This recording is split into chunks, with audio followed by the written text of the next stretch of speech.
Alors, après votre transition allemande, alors, le sanguin. Le sanguin, déjà, vous devez le comprendre comme quelqu'un qui a des petits pieds, qui a des petites jambes par rapport à l'ensemble du corps, du haut du corps. Où on a l'impression, plus que l'impression, même que ses cuisses sont plus importantes que les mollets. Grosse cuisse, un peu ça fait penser de ce point de vue-là, si on oublie le haut, aux cuisses de coq, ou coquelet. Ensuite, vous avez donc un petit bide, qu'on ne peut pas manquer, plus ou moins proéminent, protubérant, on prend le terme de tout à l'heure. Des petites fesses assez plates, sans vraiment charmer, ni voilà, un courage, ouais. Et puis, un dos relativement droit, donc pas voûté, pas vraiment athlétique, etc. Et puis, donc, un petit cou, un cou relativement, mais moyen, on va dire. Un petit menton rond, relativement rond, un nez fort pointu, on ne peut pas le manquer non plus, un front relativement fuyant, et une tête qui est globalement ronde ou carrée, mais plutôt ronde au bout du compte, puisque l'ensemble, l'allure générale de ce profil est plutôt rond. Et vous êtes un sanguin? Oula, non. Ça, vous voyez, non mais, question. Ça, vous voyez, c'est magique, parce que seule une juvénile, vous pouvez dire ça, seule une hypersensible, vous pouvez dire ça, seul quelqu'un qui donc met ou instinctivement ou de manière travaillée son intuition, son hypersensibilité au service de la réception, perception de ce qu'il voit, aurait pu à juste titre me dire ça. Oui, je suis un sanguin. Et c'est quoi un sanguin? Regardez bien. Déjà physiquement, avant même que je décrive ce qui est à l'intérieur. Regardez là, de profil. Oui, c'est ça, j'ai pensé à ça. Les petites mains qui se resserrent sur le ventre. Là, j'ai ce petit bide, que j'ai du mal, hein, malgré voilà, quelques efforts en la matière, à enlever, mon Dieu. Okay, j'ai des petites fesses, il n'y a pas de doute là-dessus. Hein. Bon, mais petites cuisses là, des bonnes cuisses là, ok? Alors que, je vais voir, oui. Une petite jambe aussi au passage. Regardez mon nez. Pointu. Il est parfait. Je suis. C'est gentil. Rond. Rond. Je suis plutôt rond. Une tête ronde, d'accord? Il n'y a pas vraiment de carré là-dedans. Est-ce que j'ai bon, c'est vrai que le menton peut discuter. Il n'est peut-être pas aussi arrondi que cela. En vrai, le cou, il est quand même moyen. Et l'allure générale, effectivement, c'est. Quoi? Bon vivant. Voilà ce qu'est un sanguin. Ne l'entendez pas sanguin comme colérique. Malheureusement, on associe souvent ces deux termes-là, alors que justement, ce n'est pas ça. Sanguin, ça veut dire que le sang, la vitalité, est généralisée chez ce profil. Donc ça veut dire que c'est un bon vivant, il aime bien vivre. Donc il aime bien manger, effectivement. Boum. Il aime bien parler. Il aime bien partager, il aime bien socialiser, il aime bien aider, il aime bien aimer, tout simplement. Voilà. C'est vrai. Donc le bon vivant est plutôt sociable, son esprit superficiel, au sens justement qu'il aime en rester aux essentiels. Voilà, il ne faut pas le voir superficiel, parce que de nouveau c'est péjoratif ce terme-là aujourd'hui. Ça veut dire qu'il reste en superficie. Superficie, c'est-à-dire ce qui est... je vois l'image de la Terre. Vous voyez, ça intéresse un grand nombre de choses, voilà. Mais pas forcément pour... C'est ça. Au fond, quand je prends l'image de la Terre que vous voyez dans l'espace tout à l'heure, c'est parce que je m'intéresse peu finalement à la micro... Pas du tout même. À la micro-analyse. C'est-à-dire vraiment les trucs comme ça, la chimie, la physique, la biologie. Tout ça, mais ça m'ennuie profondément. Ni d'ailleurs ceux qui seraient trop comptables, mathématiques, financiers, tout ça, ça me... Voilà. Mais, par contre, j'aime regarder la Terre, vu l'espace, la superficie de la Terre. C'est ça, il faut voir comme ça. En disant, mais mon Dieu, quel bijou, quelle magnifique nature, quelle essence divine presque, quand on est croyant, c'est vraiment extraordinaire cette Terre-là. Et moi, j'ai besoin d'avoir un plan, un recul en fait, voilà, de l'ensemble du tableau général pour me dire, voilà, je vais commencer à ensuite voir un petit peu ceci, autre chose, mais je dois garder l'essentiel.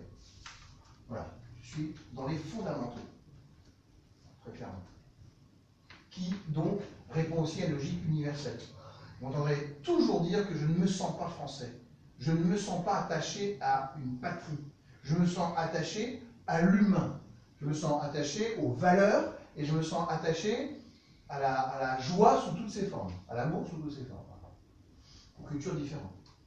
Et donc, c'est-à-dire que j'aime bien être bon vivant avec... vous ne pouvez même pas imaginer une petite anecdote, ça fera plaisir à ma femme, en voyant la vidéo, que quand je suis venu pour la première fois au Congo, en République démocratique du Congo, à Lubumbashi. Pourquoi? Parce qu'il y avait à l'époque, et il y a toujours d'ailleurs, une école de criminologie à l'université qui prépare, sous convention avec la Belgique, des cursus de criminologie. C'est une des rares universités ayant une UFR de criminologie également, comme à Abidjan, mais moins développée, très clairement développée, beaucoup plus récente et beaucoup plus sous influence belgique. Bon, je ne vais pas rentrer dans les détails, mais en tout cas, moins satisfaisante que Abidjan pour cela, à mes yeux. Toujours est-il que j'étais venu en 20 ans de voyage, les 52-53 pays visités, dans ce pays pour la première fois. Sans entrer dans les détails, j'avais connu donc une première relation avec, j'ai eu 2 enfants, et ensuite je suis allé donc, je suis séparé pour des buts très différents, mais avec beaucoup de respect mutuel, et ensuite la vie a continué. J'avais ma vie professionnelle, tout ça, etc. Vraiment, je ne pensais pas à l'amour, j'étais dans une autre sphère. J'arrive en République démocratique. Et pour la première fois, c'est un pays qui n'est pas super attirant pour moi. Et l'histoire veut que, comment vous dire, non attaché justement à quelque chose, non ancré dans une identité ferme qui aurait pu m'opposer ou me distancer par rapport à autre chose. J'entends une voix. Non, pas une voix divine, je pense que c'est la voix de ma femme qui est en train de chanter, tout simplement. Et cette voix, elle a tout de suite, pouf, touché mon cœur, si je puis dire. Et là naît une relation qui m'amène à dire que vous pouvez, avec une vision universelle, un cœur universel, être absolument touché par qui que ce soit dans le monde, même dans des endroits, dans des pays, vis-à-vis de personnes qui, très sincèrement, en termes de profil d'ailleurs, ne semblent pas vous correspondre au départ. Vous êtes très étonné pourquoi l'amour a frappé d'un coup comme ça. Mais faut-il, c'est là où je veux en venir, avoir ce cœur ouvert, avoir cette vision universelle des choses pour pouvoir recevoir, tout simplement, autre chose que ce que l'identité ferme ou étriquée vous aurait amené à connaître. Parce que, ayant cette identité étriquée, vous vous fermez tout seul, vous mettez des ornières tout seul par rapport à d'autres possibilités dans la vie. Voilà, ça je dis. Et je finis, c'est plus personnel finalement que dans le cours, mais c'est quand même pour illustrer le bon vivant. Il fallait être bon vivant pour pouvoir se marier avec une femme qui est magnifique, mais qui est congolaise, d'une culture quand même très différente de la mienne à l'origine, qui a 20 ans de moins que moi, qui est dans l'esthétique alors que moi je suis dans la criminologie, et qui va vous faire un enfant métis magique, auquel je n'avais jamais pensé de toute ma vie, mais qui est l'illustration même de ce que le métissage, effectivement, c'est la concrétisation de l'ouverture et de la culture différente. C'est les plus beaux mots. Voilà. Je te laisse mettre, sans doute, peut-être. Alors, le bon vivant, c'est donc aussi celui qui, voilà, derrière le mot superficiel, peut être entendu plutôt universel. Il ne se pose pas de grands problèmes. Oui. Je vis une mauvaise expérience, c'est vrai, je souffre parce que je suis hypersensible, même si j'ai appris à être moins juvénile avec le temps. Je suis très sensible, effectivement, il ne faut pas me blesser trop, merci d'avance. Et c'est vrai que quand, par exemple, j'ai eu parfois quelques problématiques de ça ou des choses comme ça, ça me déçoit, mais sans doute bien plus que vous. Je vis très mal. Bon. Mais, par contre, très rapidement, je ne garde que les meilleurs souvenirs de la vie. J'efface presque, c'est comme si ça n'était jamais arrivé, lorsque le problème est résolu et que je passe à autre chose. Je ne garde et emmagasine et stocke en moi que des bonnes choses. C'est pour ça, quelque part aussi, que je suis toujours fort souriant et boniment, et j'adore ça. Parce que je ne garde pas en moi des mauvaises choses. Je n'ai pas vraiment de colère, je n'ai pas vraiment de nervosité. Voilà, très rapidement, en tout cas, c'est évacué. Parce que je ne veux pas me causer de problème, je ne veux pas m'imposer de problème, je ne veux pas garder de problème. Je veux être. Ensuite, le second est bien en chair, il est solide. Son embonpoint fait souvent l'admiration de l'entourage. Ça, je sais pas, mais en tout cas, voilà. Ses excès sont nombreux. De table, de boisson, de travail. De chair. Ça n'a pas été dit. C'est carême, hein. On a dit c'était carême. Ça n'a pas été dit. Il a besoin de mouvement. Alors, de travail, oui, ça c'est sûr. Je suis un travailleur en fou. Il a besoin de mouvement, d'activité et d'émotion. Oui. Quelqu'un qui s'économise assez peu. Quoi. Voilà. Ah oui, je suis direct. Je Je m'ennuierais très rapidement si je ne faisais rien. Les seuls moments où je ne fais rien, c'est quand je suis vraiment épuisé. Et encore, la tête chaude. Voilà. Non, c'est vrai, c'est très vrai. Alors, il faut que je parle, il faut que je lise, il faut que je prenne Facebook, il faut que je regarde l'émission, il faut que je prenne un livre, il faut que je parle avec ma femme, il faut que je joue avec mon enfant. Il faut faire quelque chose. Il faut vivre vraiment pleinement la vie. Et ensuite, il se vante volontiers de n'avoir jamais consulté le médecin. Je ne me vante pas, mais c'est vrai que je n'ai quasiment jamais consulté le médecin. De toute ma vie. Je n'ai jamais vraiment été malade, même si ça a pu être... c'est rarissime en tout cas. Et si ton malade a besoin avant tout d'être rassuré. Oui, c'est vrai. J'ai besoin d'être câliné, caressé, rassuré, mis dans le sens du poil. En général d'ailleurs, hein, pas que lorsque je suis malade. Je suis assez nounours pour ça. Voilà, c'est ça. C'est vrai qu'un sanguin, un bon vivant, c'est un nounours. Voilà, c'est un autre bon exemple. Ce genre d'homme est docile au traitement tant qu'il souffre, il abandonne tout dès qu'un mieux se fait sentir. Pour retomber dans ses excès, c'est toujours le même engouement à la vie, le sanguin est exposé à des infections, à la mort subite, vers la cinquantaine. C'est ça qui me guette. Il ne reste plus longtemps, alors. Quelques semaines après. Accident plus bateau réservé aux sanguins. Alors, colique, oui. Migraine, oui. Ce matin encore, j'avais mal à la tête. Fluxion pulmonaire, oui, puisque je suis asthmatique.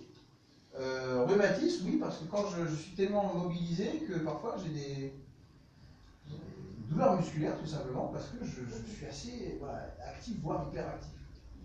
Et ces maladies ont d'ailleurs fréquemment leur utilité, préservent l'organisme d'accidents plus graves, ça c'est vrai, parce que quand on est dans la vigilance, et l'hypervigilance parfois de son corps, dans ce qu'on fait, de la manière dont il réagit, alors on se dit, il vaut mieux que j'arrête, ou que je temporise, ou que je me soigne, ou que je fasse quelque chose qui puisse... voilà. Et puis, autre versant, c'est quand vous êtes toujours dans l'activité intellectuelle, c'est un peu comme si vous nourrissiez votre mémoire jusqu'à 80-90 ans, parce que vous êtes toujours justement en activité. C'est très différent de ceux qui s'abandonnent, qui laissent pour rien, qui sont à la fatigue, feignants, paresseux, et qui se laissent complètement aller à la vie. Donc ça ne sera jamais moi.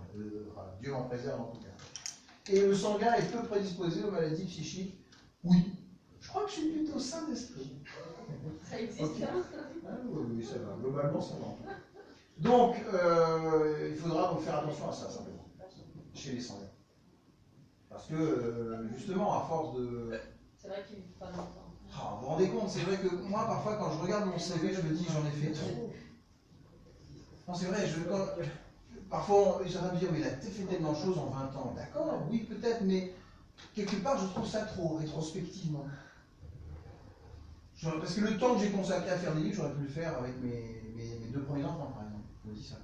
Le temps que j'ai consacré à faire 52 voyages, j'aurais pu quand même être plus présent avec mes parents. Ou avec mes amis, qui sait. Si j'avais effectivement fait, je sais pas moi, essayé de convaincre, de persuader, de toujours mobiliser pour cette criminologie, même si c'est une vocation peut-être, quelque part, cette concentration d'objectifs a un petit peu... même encore aujourd'hui, par exemple, où j'aimerais beaucoup faire du service public pour les autres, d'une manière ou d'une autre, même parfois chrétienne, dans mon église, j'ai pas le temps. Voilà, j'ai un problème de temps. Donc, moralité, il est temps de transmettre, de faire de vos élèves des maîtres, afin de pouvoir déléguer et de vous reposer, pour profiter un peu plus de la vie. Alors, c'est gentil, C'est gentil, Nathalie, mais d'abord, d'abord, il y a le mot maître qui me dérange. Quand je dis maître, c'est non, pas pouvoir. Je sais, mais je préfère préciser les choses, si vous êtes un petit peu dérangé. Non, je ne me considère pas comme un maître, mais je me considère plutôt comme un super existant. C'est-à-dire quelqu'un qui existe, qui vit pleinement ce qu'il aime, et il le transmet ou il le partage. Voilà, je suis plutôt un partage, un participatif, un partage. Et donc, si à l'occasion de ces partages, vous en preniez des choses positives qui pourraient vraiment vous être utiles, alors là oui. Mais je ne suis pas celui qui va vous dire, voilà, je suis Jésus, j'ai 12 apôtres, et puis voilà, pour faire des disciples. Non, vraiment, là, c'est pas du tout ça.